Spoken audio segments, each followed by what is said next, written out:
Now, at the end of a 10-year-long journey of Power Rangers, Saban had sold off the franchise to Disney, so they moved the production team to New Zealand. It is a disappointment, however, we gained a new voice cast, a new family of a production team, and they've been responsible for the series for the past 20 years. So I also wanted to give them their own top 10 voices.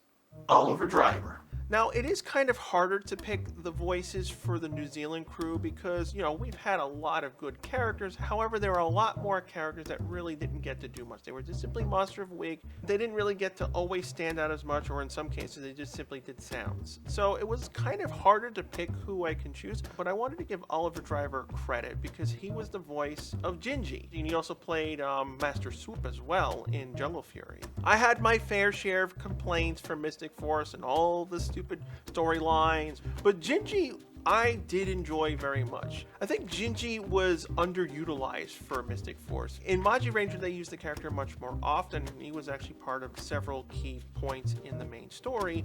While Gingy did get a couple of episodes, he really didn't get focused on, which was a shame. I really enjoyed his voice.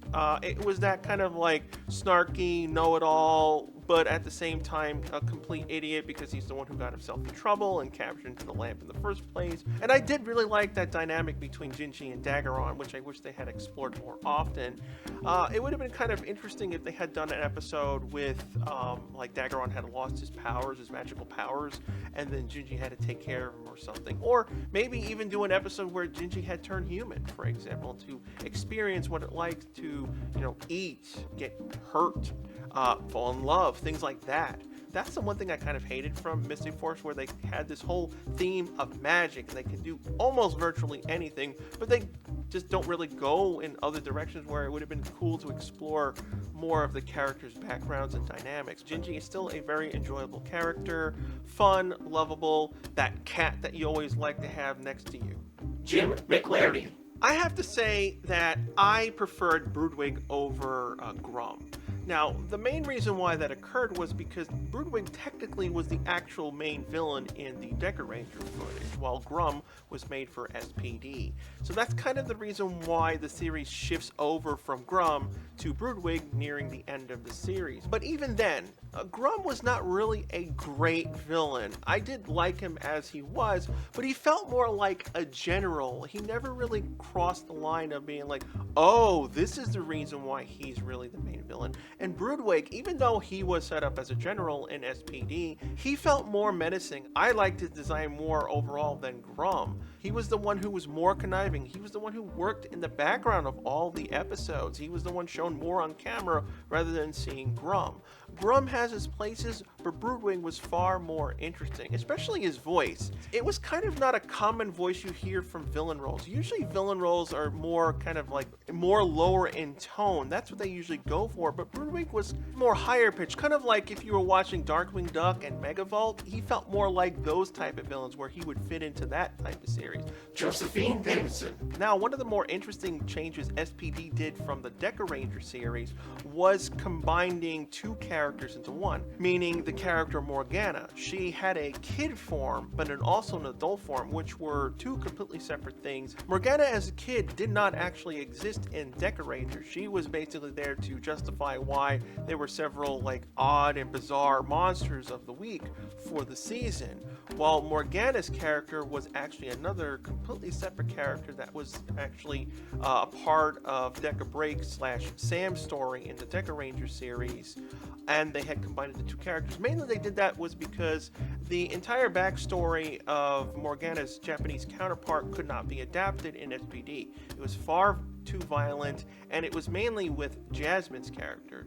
What was more interesting though, that Deca Ranger character only lasted for a certain amount of time, and then she was killed off and they moved on to the next part of the stories. Morgana remained in the series and was used periodically until she got reverted back into a kid. But the other main characters that Josephine had played was Solon and Itasis. One of the few characters in Mystic Force that I really loved was Itasis, because it was so rare that whenever a villain turned good in Power Rangers, they usually ended up dying or being killed for some specific reason. Either the villains killed them because they betrayed them, or they turned good at the last minute, but they had to die in order to save the Rangers or sacrifice themselves to protect their people. It was so aggravating when we finally had an interesting villain turn good and then they got killed. But this time in Mystic Force, Itasis didn't die. And frankly, Itasis was the most interesting of the 10 terrors, because the majority of the 10 terrors were pretty much just obeying and following orders of the Master, but they really didn't have that much of a personality, because all of them were just simply, well, I have to kill the Rangers, I have to release the Master has to come into me, and so I can fight for him. But Itasis, and of course Matumbo, I don't want to forget him, but Itasis was the one which was more curious.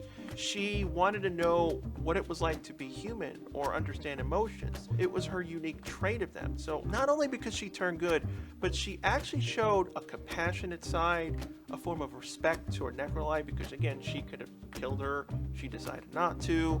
And of course, even when after she got revived, she still wanted to learn more about like what is to be courageous, what is these other emotions. She kind of felt like Zenaku in many different ways. And I would love to see, you know, some sort of crossover between Itasis and Zenaku. Once evil, turned good, but having a lot of questions of humanity. Michael Hurst. Now, Michael Hurst, for me, you know, I had to put him on there because I've loved Michael Hurst since I was a kid when he played Eolus in Hercules' Legendary Journeys. So I always enjoyed following his work wherever he went. Now, not just because he's worked on Hercules, I did like Vexticus very much in Ninja Storm. The main thing that I really hated from Ninja Storm was that pretty much all the villains were idiots. And that was one of the drastic changes they did from Hurricaneer. The majority of the villains were fairly serious. Now, they had a couple of goofballs, but they were pretty much serious. But Vexticus was one of the few villains that actually stayed evil and wasn't like turned into this weird idiot. And who can forget his introduction? So not only did he have a really cool introduction, he was also a very serious character. And that's what I really liked about Michael Hurst, because he is really good at doing serious but also goofy. So he can kind of work with the really crazy, bizarre team of the other generals, but he can also keep a very serious, to the point, I must kill the Rangers type of character. Adam Gardner. I had to put Adam Gardner on the list because I really like the White Ranger clone. Now, I know he also played Sledge and Camdor, but Sledge was fairly annoying to me, so I didn't really care about the character as much. Camdor was okay, but because Overdrive really didn't use the generals from Bokenger properly, he kind of got lost, so his character unfortunately didn't do that great in there. But the White Ranger clone, I thought, is his best character, because it was such a complicated mess in the Ava Ranger footage of the whole Mikoto being evil and he turned at the last minute. They didn't want to do that in Dino Thunder. They wanted Trent to become, you know, the good hero, but they had all this Japanese footage of him being evil and horrific. How do you deal with it? Let's make a White Ranger clone and him fight his evil side. It brings back elements from MMPR, like I've said in the past, but also it still gave the Ranger team that doubt, because Trent, throughout the entire season, was trying to convince the Ranger, look, I'm not a bad guy. I was corrupted by this evil Dino Gem. I don't know what was going on. I couldn't control myself. And then you have this evil White Ranger come out of nowhere, and then no one knows what to believe because they look the same. Like, what's going on? How can we tell the difference? So it gave a lot more story that, in a lot of cases, Trent would have been missing. Think about it like how Ryan went missing in Lightspeed Rescue because they didn't have footage. That potentially could have happened to Trent in Dino Thunder, but thanks to the White Ranger clone, he was able to have a full, proper story arc.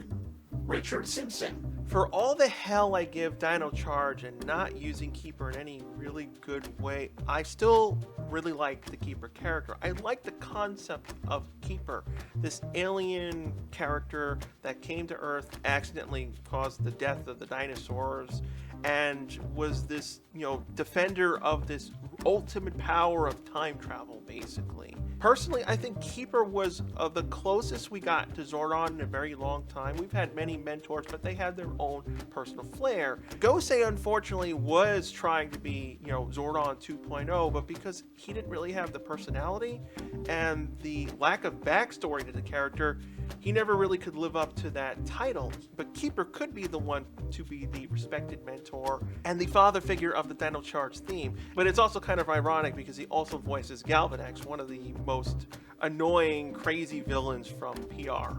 Jamie Linehan. Now, some of you wondering, well, how come you put Linehan so high on the list? He voiced Steel, he was an interesting character, but when Beast Morphers came out, I was kind of like, how are they going to adapt to Go Busters? There's a lot of stuff that they really can't do, and one of those big things was Jin. His backstory, there was no way that you can use these elements in Beast Morphers. It's too dark, it's too depressing, so how can they really do these two characters justice in Beast Morphers? And I was really surprised of how well they handled Steel. Of course, he was always going to just be a voice, but I was really worried because I was like, oh no. The last time we had a Ranger that was mainly just a voice was Sam in SPD, and look how that turned out. He's going to just be another Xenowing, a Sam, and not really get to do much, so they're going to just kind of drop his character in Beast Morphers overall. But luckily they didn't. At first he was kind of annoying. I was like, because he really didn't understand how to act around humans, but he improved. It was almost kind of like what I wish they had done with Coda, because Coda, he's the caveman, and yeah, there was some personal growth in that type of story, but he really didn't go past much when season 2 started. Yeah, he was a little rough around the edges in the beginning. They didn't really know how to work this whole, he's my brother, but as the show went along, you started to like Steel more. They used him more. They still kept the elements of the character from Go Busters, but they didn't go in the direction of making him annoying or goofy. He was there as a ranger, and then of course his sacrifice at the end of the season. Now, as for his turning into a human, I thought that was all right. What I did kind of hate was that you're kind of using the morphing grid to do these fantastical elements. It was like, okay, I get it, it's kind of the whole Pinocchio thing. You wanted to give him a second chance. Okay, do it this one time, but just don't keep doing it, because then it starts turning the morphing grid into this godlike fantastical thing that can do virtually anything, and once you open that box, it's hard to close it. Campbell Cooley. Now, many people know Campbell Cooley. Now, he's been with the series for many, many years. He's played many different characters on SPD. He was the Dino Charge equipment voice. He was Snide, Cosmo Royale, one of the few characters that I actually liked from Ninja Steel. But he really became a very important voice actor when he voiced Scrozzle. Now, I think everyone would agree that Scrozzle was a really cool character in Beast Morphers. I was really surprised of how much life that was brought into the character, because usually these type of minion characters, side characters, they don't really get that much screen time unless they're a big general. But Scrozzle became pretty important to Power Rangers overall when they brought him back multiple times. Scrozzle was a character that we were missing for many, many years, and that was Finster. Everyone loved Finster because he was the one who created all the monsters, dealt with Rita, but he became more and more important through season 2 and 3 of MMPR. So you always liked that Finster was there for Rita, and it gave more backstory to Rita, so you appreciated Finster more. So Scrozzle continued that dynamic through his season of Beast Morphers. And he also came up with some interesting plans on himself, because again, he was kind of like the core reason why, everything continued. Without Scrozzle, Evox/Vengex would not have been found. They wouldn't have been able to complete that story that was left hanging for nearly 10 years. James Galen. What is the coolest character in Power Rangers that's not a Power Ranger? It would definitely go to Colonel Mason. James Galen played him so well. I think, we've had so many parent characters on Power Rangers before, but for the most part, they were kind of like either they were just there, like in MMPR days, and for the most part, parents don't usually get featured in Power Rangers overall. But when Colonel Truman came in, not only was he a parent to Scott, but he was also the commander of this, defense force for the last surviving city on Earth. So he became important to so many characters. I think the reason why everyone loves Colonel Truman's character is because his presence. When he walks into a room, you're like, yes, yes, sir, yes. You will listen to him. He will give you orders. That's what he commands. But at the same time, you can see that he respects all the Rangers. Even characters like Ziggy, he will still give him respect. And that's what I really liked about him. Even when Dylan went crazy and he was almost converted back to being under control of Vengeance, Colonel Truman gave the Rangers a chance to actually stop and save Dylan. He wasn't this hard-ass general that was like, you know what? That's it. We're going to have to kill Dylan, get rid of him. He's a danger to this city. We have to get rid of him. And of course, we can't forget about him voicing Zeltrax, which was the very first time I ever heard James Galen's voice. And, Zeltrax has his problems and the crappy payoff at the end about it. But in general, I really enjoyed Zeltrax as a rival to Tommy. Even Ancient Sensei from the time travel story in Ninja Storm, I really liked him. I was like, oh, cool. We get to see, what was it like to be at the Wind Ninja Academy 20, 30, 40 years ago in the story. And I was like, well, who ran the Wind Ninja Academy? Who teach Sensei in the present day? And we see why Sensei protected the Rangers in the present, because he learned from the best in the past. Kelson Henderson. But of course, the #1 voice actor for New Zealand had to go to Kelson Henderson. Henderson has played so many memorable and iconic roles for Power Rangers, pretty much from the very beginning. If you had to pick one actor who's always been on Power Rangers consistently, it was him. Henderson had such a knack of creating these weird, bizarre, unique characters. If they asked for a serious character, he can do it. If they asked for a bumbling character, he can do it. If they asked for a character in between, he can do it. Even when a character was fairly annoying, especially his Nord character. I really did not like the Nord character overall. However, I did like the way he was portrayed. At the end of the season of Overdrive, he did show, a positive accent. He wanted to help out. He wanted to do things. That's what I really loved about how Henderson plays his characters. He can do more than what was initially given to the character. But of course, everyone remembers him specifically for Boom and Mechanic. Boom, of course, was basically the lifeline to SPD. The series was filled with so many serious characters where we really couldn't get any type of relief from all of them. Basically plays Bulk and Skull in one character, but at the same time, he's not an idiot. They did give him a few focus episodes. He's a very important character overall to SPD. He's always the one who's testing everything out. He helps build stuff. He helps repair stuff. And the one thing I really think people love Boom so much, he's kind of like what we would love to be in Power Rangers. We always watch Power Rangers. We love seeing the powers, the abilities. If I had the option to be in the series for real, how would I contribute to the series? Would I like to be a Ranger myself? Or would I like to be a civilian but somehow help them in some way? And Boom is kind of like that embodiment of that. And especially for Mick, even though Ninja Steel has a huge amount of problems, everyone always agrees Mick was one of the best things, or if not the best thing that came out of Ninja Steel, because even though he was mainly used as exposition and info dump, he was still important to the overall story. Plus, he became a Ranger himself. I thought that was a cool, interesting idea of how to use the Ninja footage. Robert Axelrod. Now, thanks to a dumb mistake in the last video, I had forgotten to read out one of the voice actors I wanted to talk about, which was Robert Axelrod. Who can forget Lord Zed? Lord Zed was probably the defining moment of Power Rangers, much like how the first season became this smashing hit.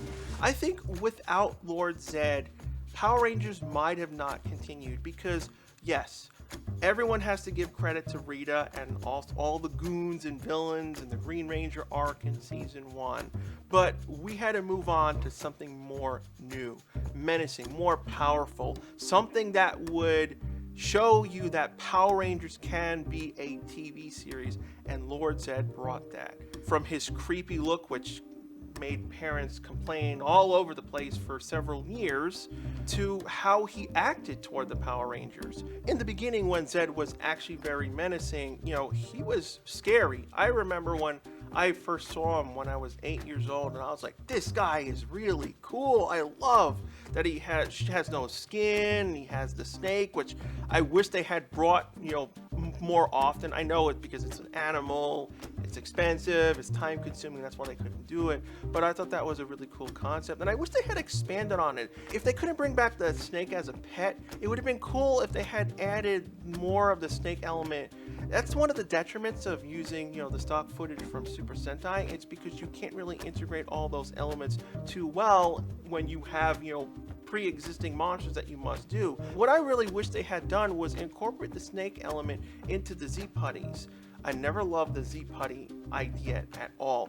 One, because it's kind of just a rehash of the putties, but two, why would Lord Zedd build in a weak point in their chest that you have to just punch? I always found that very bizarre, and I wished they had gone in a different direction where they would have adapted more of a, snake-like minion that Lord Zedd commanded.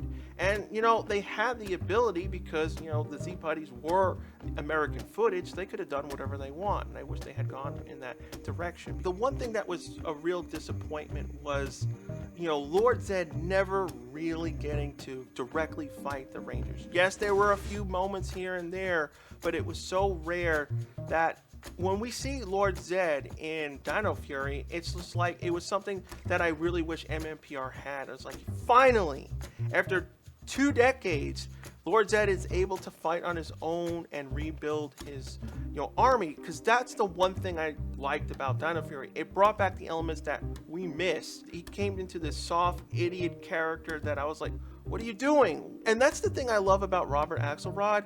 His range was really cool. You can go from Finster, who was kind of like this obeying, weak guy that helped out Rita and, listened to her and did whatever you can, to this powerful muscle dude that will get anything done, as well as his other roles in other Saban series like Digimon.